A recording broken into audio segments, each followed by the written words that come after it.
Meu nome é Ingrid Macedo, eu estou no processo final de homologação aqui na Espanha e eu vou falar para vocês quais são os requisitos para você homologar o seu diploma aqui na Espanha, o seu diploma de odontologia.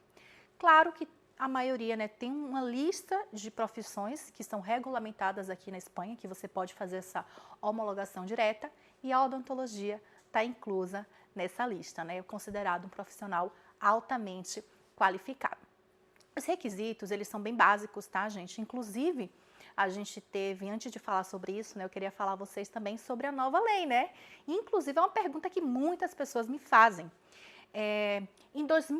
Dia 8 de novembro de 2022, né, entrou em vigor a nova lei sobre o tempo de processo da homologação. Porque antes, né, quando teve a lei anterior de 2014, eles não davam tempo para sair esse processo, ou seja, podia sair em 2 anos, 3, 4, 1 ano, sendo muito otimista, porque na verdade demorava muito mais, né? Tem pessoas que levavam aí muito mais de 2 anos para poder homologar o seu diploma aqui na Espanha. Então, em 2022, né, em outubro, eles publicaram, mas em 8 de novembro foi que entrou realmente em vigor essa nova lei, que eles deram um prazo de 6 meses para dar a resolução, ou seja, em 6 meses você precisava entrar com toda a documentação, né, que era necessário para você homologar o seu diploma aqui na Espanha de odontologia, e entre outras, né, da área da saúde em si, e o tempo reduziria para 6 meses.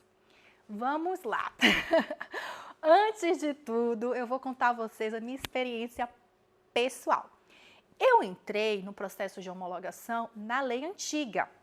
Eu entrei no processo quando eu ainda estava no Brasil, né? Assim que eu me formei, né? A gente leva um tempo aí depois que se forma. Eu já sabia todos os requisitos, fiz a questão do idioma também, que é um dos requisitos para homologar o diploma no Brasil, né? Fiz a prova do DEL no Brasil, é o DEL B2. Fiz todo o processo no Brasil, reuni a documentação. E assim que eu cheguei na Espanha, eu dei entrada. Só que o que acontece? Como eu estava na lei antiga, as pessoas, né, uma dúvida também de muitas, que estavam na lei antiga, elas não vão entrar nessa nova lei. Mas você tem a opção que até no próprio site tem falando sobre isso também, que é de você conseguir cancelar a anterior, né, e entrar na nova, tá? E você não precisa pagar outra taxa por isso, então você vai entrar na nova lei. O que eu fiz? Eu fiz exatamente isso, tá, gente? Eu cancelei meu pedido anterior, que tinha mais de 1 ano e meio por aí, mas eles não deram nenhuma resposta para você ver, análise lá paradinho, e entrei na nova lei, né, que eles dão prazo aí de 6 meses. Vamos lá, né, que é o que interessa. Quais são os requisitos para você homologar o seu diploma aqui na Espanha? Então, basicamente o que você precisa? Você precisa ter um curso. O seu curso tem que ser 10 semestres, tá, gente? Tem que ser 10 semestres. Tem que ter uma carga horária de 5.000 horas. Muitas universidades no Brasil, como a minha, não chega a 5.000 horas. Mas o que você pode fazer? Você pode fazer atividade complementar, que foi o que eu fiz, tá? Eu posso até comentar um pouquinho também depois como foi o meu processo aí com essas atividades complementares, porque a minha faculdade só tinha 4.000 e eu precisei fazer mais de 1.000 horas de atividade complementar para conseguir as 5.000. Isso porque, lembra do planejamento? Eu já sabia o que eu precisava e eu fiz aquele planejamentozinho para poder homologar aqui na Espanha.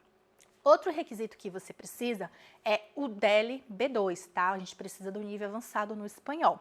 Isso serve para as pessoas que não fizeram a faculdade em um país que fala espanhol. Então, por exemplo, aquelas pessoas que estudaram na Argentina, na Bolívia, né, que tem muito no Brasil, fizeram odontologia nesses países, não é necessário. Então, você só precisa fazer essa prova da LB2 se você não estudou 70% da sua universidade em um país que fala, né, espanhol. Então, no caso das pessoas que estão no Brasil, se formaram no Brasil, sim, é necessário fazer a prova da LB2, tá? Essa prova se realiza pelo Instituto Cervantes.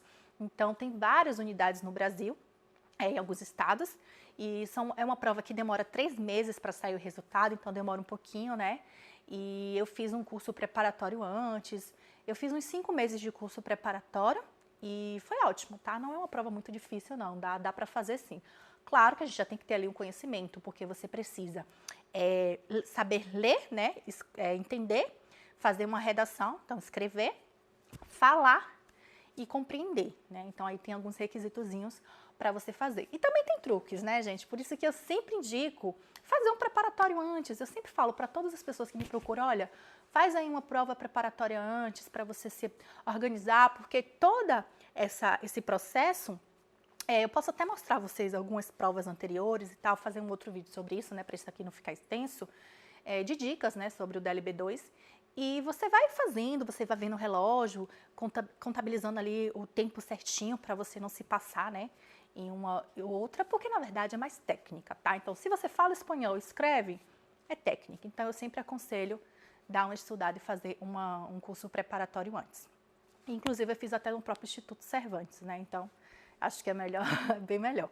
Mas para aquelas pessoas que não podem fazer no Instituto Cervantes, porque eu morava em Salvador, então eu tinha essa possibilidade, fazer online, né? Tem vários professores aí, e eu posso estar indicando também para vocês, tá bom? Outra coisa, além da carga horária, você precisa do histórico, né? Ter o histórico e as ementas, né? Que é o conteúdo programático da universidade, né? Que a gente, bom, eu costumo chamar de ementa, né? Algumas faculdades também chamam de ementas. Que é o seu conteúdo programático mesmo, né? Que você fez ali direitinho. Toda a documentação, gente, tá? Precisa estar apostilada, né? A apostila JAIA, o que é que a gente custa. Para entender melhor o que é uma apostila JAIA, porque eu sei que às vezes a pessoa não sabe o que é isso, Ingrid, apostila JAIA, eu não entendo. É como se fosse um reconhecimento de firma internacional, tá? Uma convenção JAIA de alguns países para aquele documento que você fez no Brasil tenha validade internacional. Então, o Brasil, ele tem, né, faz parte dessa convenção, a Espanha também. Então, a gente pode, toda a documentação que a gente faz no Brasil, para ter validade aqui, precisa estar apostilado, apostila JAIA, né? Que é como se fosse eu falo dessa forma assim mais popular, só para poder ter uma compreensão melhor. E está traduzido com o tradutor juramentado. Tá, Ingrid, eu vou fazer essa tradução com o tradutor juramentado aqui no Brasil. Não serve. Por quê? Se você faz no Brasil, você vai ter que apostilar a tradução também. Então, a gente sempre recomenda o quê? Fez a apostila JAIA no Brasil, que tem que ser no Brasil, faz a tradução aqui na Espanha, tá, gente? Temos vários tradutores, temos preços maravilhosos, eu posso estar indicando para vocês também. Então, assim, a tradução tem que ser feita aqui na Espanha, tá? Nada do Brasil, para você não ter que ter esse custo aí desnecessário. Faz lá a tradução, chega aqui, vai ter que apostilar a tradução. Então, e às vezes eles nem aceitam, né? Para falar a verdade. Então, não recomendo, tem que ser feito na Espanha, com o tradutor juramentado da Espanha.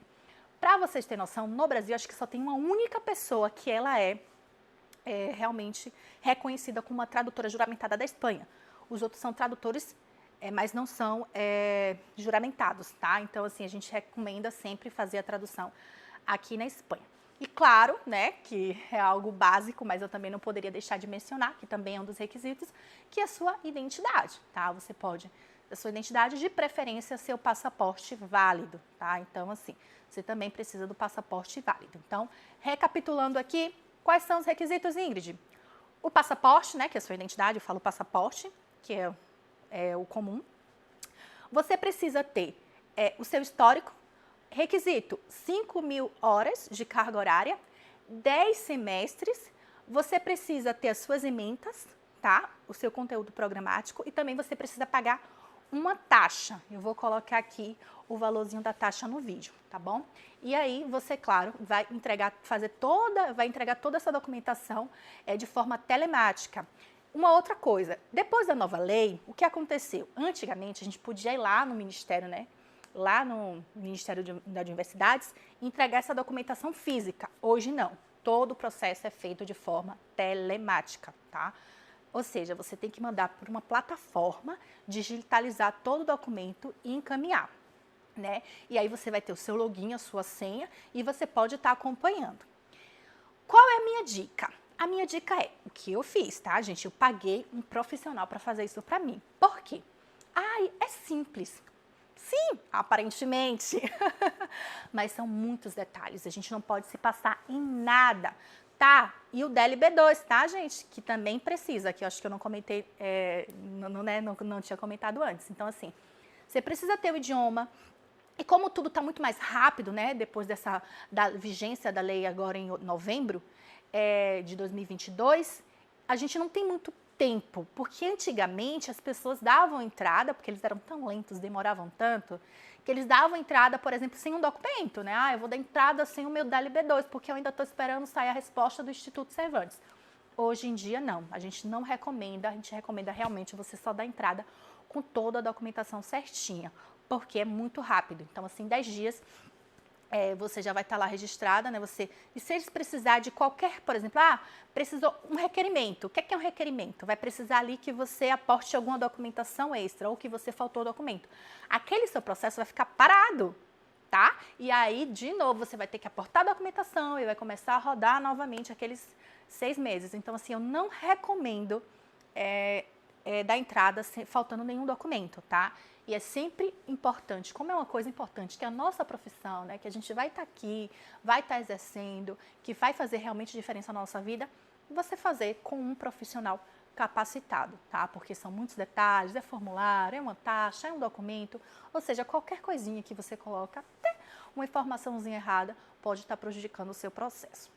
Quando sai a resposta?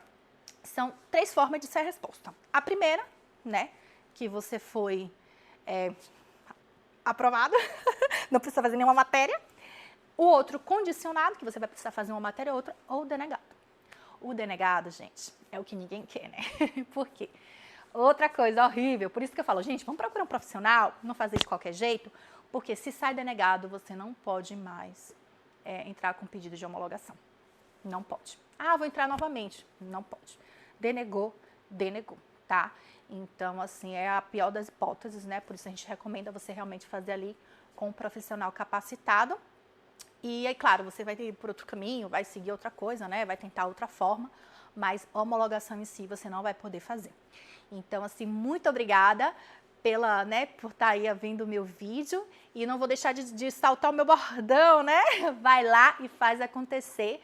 E vamos homologar esse título. E não deixe de curtir o meu vídeo e me acompanhar no canal, que eu vou estar passando bastante informação, tá? E eu estou pensando bem aqui de jogar um videozinho falando sobre a prova, o DLB2, né? Sobre o idioma.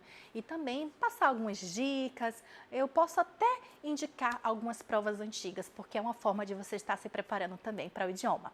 Muito obrigada. Até o próximo vídeo.